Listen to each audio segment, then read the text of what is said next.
1963, Martin Luther King Jr. stood on the steps of this memorial and declared that this nation should come together and embrace its greater ideals. He said that we should rally together and overcome injustice and racism, and that all citizens should not only have the right to vote, but that we should exercise that right and make America whole.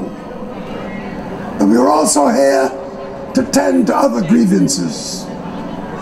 Martin Luther King Jr., in his I Have a Dream speech 47 years ago, said that America would soon come to realize that the war that we were in at that time, that this nation waged in Vietnam, was not only unconscionable, but unwinnable. 58,000 Americans died in that cruel adventure, and over 2 million Vietnamese and Cambodians perished. Now today, almost a half a century later, as we gather at this place where Dr. King prayed for the soul of this great nation, tens of thousands of citizens from all walks of life have come here today to rekindle his dream and once again hope that all America will soon come to the realization that the wars that we wage today in faraway lands are immoral, unconscionable, and unwinnable.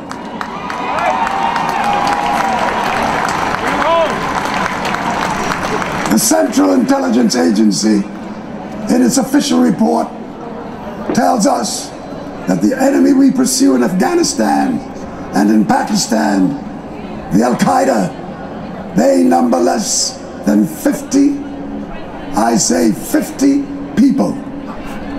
Do we really think that sending 100,000 young American men and women to kill innocent civilians, women and children, and antagonizing the tens of millions of people in the whole region somehow makes us secure?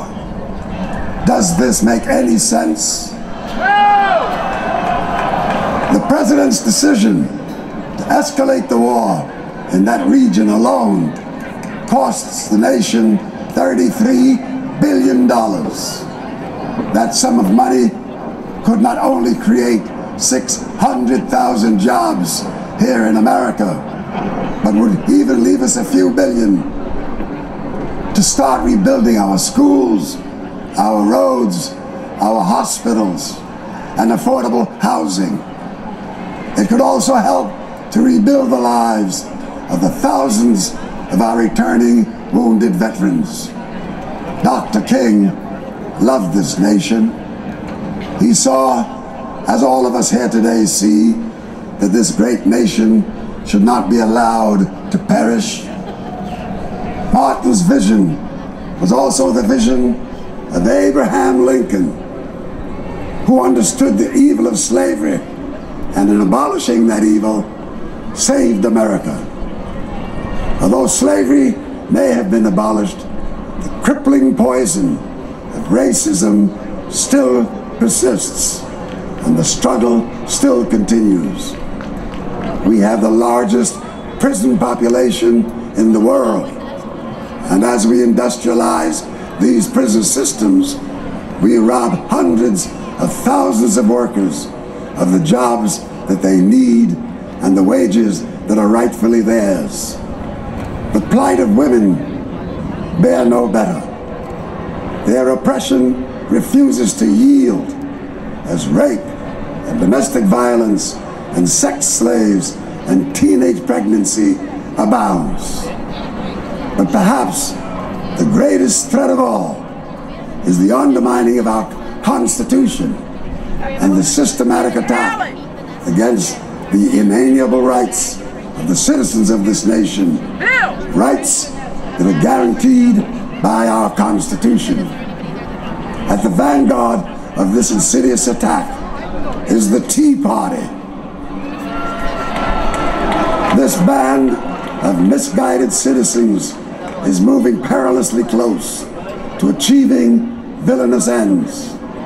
This gathering here today is America's wake-up call. The giant called democracy is at last stirring again. Citizens are coming together to say freedom does not sleep. It may have been fueled and lulled for the moment into a lethargy, but it's fully awake now, and we the people are its engine. We must awaken the apathetic, the cynical, the many angry doubters who see their future as the perpetual hopelessness, and show them that our greatest weapon is the vote, and it is the answer to much that nags at us. On November 2nd, in the millions, we must overburden our voting booths by voting against those who would see the nation become a totalitarian state.